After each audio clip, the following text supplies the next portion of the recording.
Hello everyone, this is Carrie Anderson. Hope you all doing well in today's video. I'll be talking about is manifestation bad or good for mental health. So if you like the video related to manifest power, I would like to request you all please to like, share, subscribe so that I will come up with more and more videos with lots and lots of stuff. So here we begin, let's go. Is manifestation bad for mental health? Positive manifestation techniques like lucky girl syndrome have become increasingly popular among young people. The idea of manifesting change is that we can control what happens and make our dreams come true by putting good thoughts and energy out into the world. In a nutshell, manifestation is the belief that we can change and shape our lives just by the way we think. Whether you are trying to manifest your dream job, a soulmate, or just a really good parking spot, manifesting, also known as the law of attraction, gives us the sense that we can create order in the world that feels chaotic and unpredictable. But is manifestation bad for mental health when wishful thinking does not work?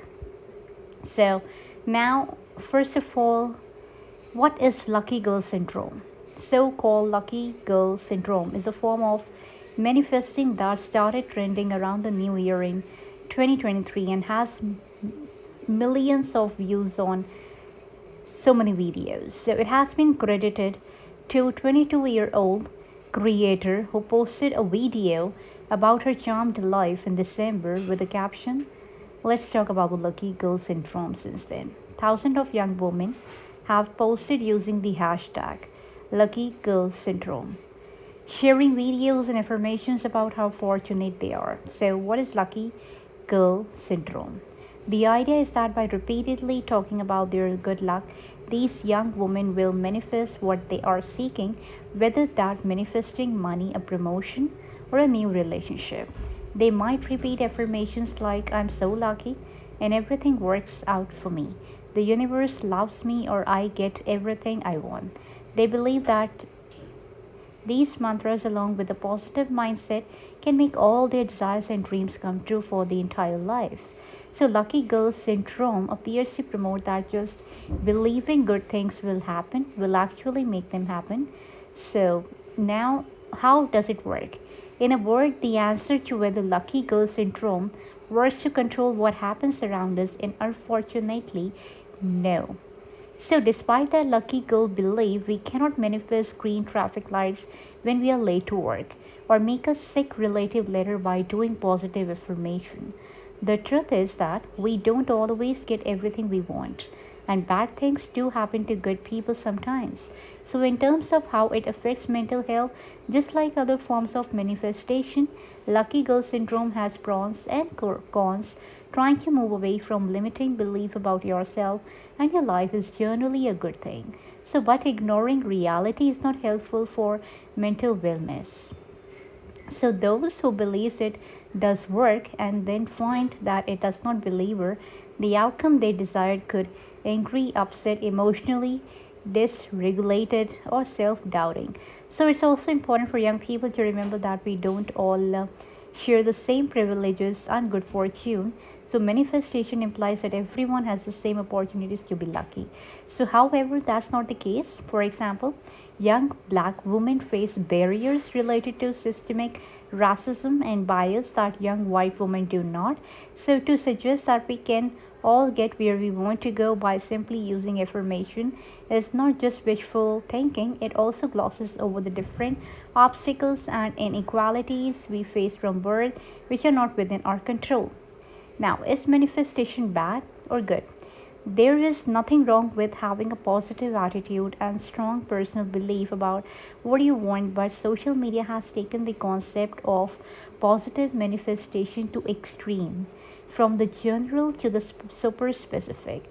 In addition to lucky girl syndrome, you can find hundreds of videos on other manifesting techniques as well as particular affirmation that will supposedly make your dreams come true. So, fan of a particular music artist may work to try to manifest a new album for their fave.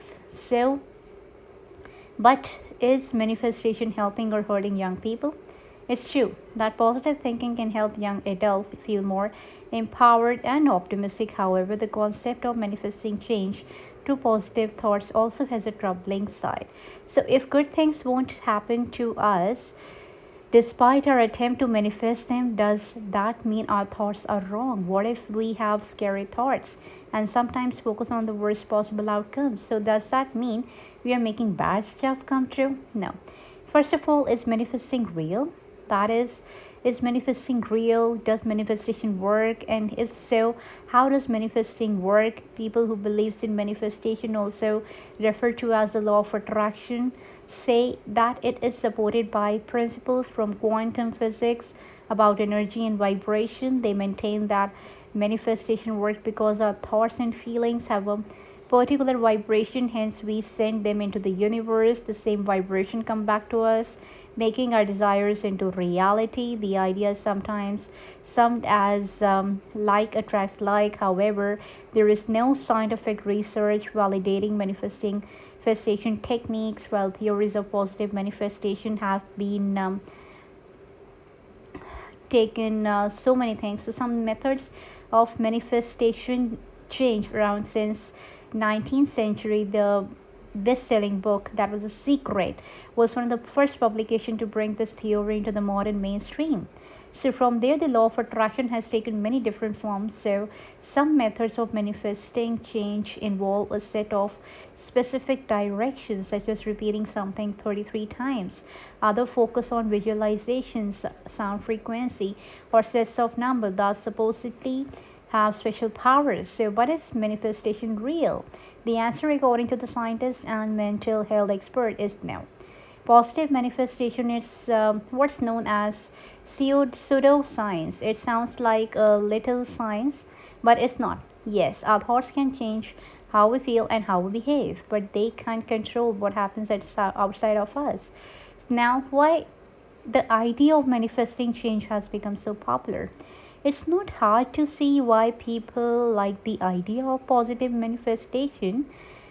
There is understanding the law of attraction offers a portrait of the world that is extraordinarily alluring, one where the only obstacle to achieving every dream we might have is to focus very hard on it, as though pretending like we are already gorgeous, successful, deliriously happy human beings will make it real. The ability to take control of our lives through learning how to manifest positive outcomes can be particularly appealing during difficult times. So it's not surprising that in hard times, when we don't know what to do, we turn to magical things. For example, between April and July of 2020, a period when people were feeling particularly powerless and helpless. Right. So, is manifestation dangerous for your mental health? So, overall, is manifestation good for us or is manifestation bad for us? Experts believe that focusing on manifestation may actually harm us more than it helps. Believing we have control over things we don't can shift our way of seeing ourselves and the world is in unhealthy ways. Trying to manifest change and failing can make people feel worse. That's particularly true of people who tend to have more negative feelings and thoughts, including those who struggle with anxiety, depression, and OCD.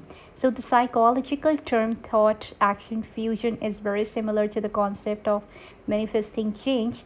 It refers to the belief that thoughts and actions are linked and that thoughts can cause things to happen. So it shows that thought action fusion is a risk factor for anxiety as well as other issues including OCD, depression, eating disorder, and psychotic disorder. In fact, some experts believe that manifestation behaviors and thoughts can trigger mental health condition even in people with no previous diagnosis. Now, the link between manifesting and mental health issues. Below are some of the association between the law of attraction and mental health condition that can make manifestation bad for well-being. So the toxic positivity, attempting to say positive all the time and focus only on positive thoughts, can invalidate your true feelings, which usually include negative emotions and thoughts as well as positive thinking. Suppressing painful or difficult feelings and thoughts actually leads to an increase in negative thinking, which in turn can exacerbate or catalyze mental health issues. Now, self blame. Positive manifestation teaches us that we are entirely in control of what happens in our lives. Therefore, if something bad happens, it must be our fault. This just is not true. While personal responsibility is real, we cannot control over everything that happened to us, and blaming ourselves for things that don't work out the way we wanted them to just make us feel worse. A lack of self compassion is correlated with poor mental health. Now, believing that our thoughts are truth. If we think that we are being judged by others, that no one loves us, or that bad things will always happen to us, the law of attraction tells us that these things are true. This belief can make social anxiety, depression, or other mental health issues worse. So there's a setup for failure. A law of attraction teaches that we can achieve our desires and dreams without taking concrete and practical steps to get there. So this magical thinking sets up failure and disappointment and can contribute to poor self-esteem, which is an underlying cause of mental health condition. Now, that's all about the manifestation in this video. I'll definitely come in the next video with my another concept. Till then, God bless you. Bye bye and take care.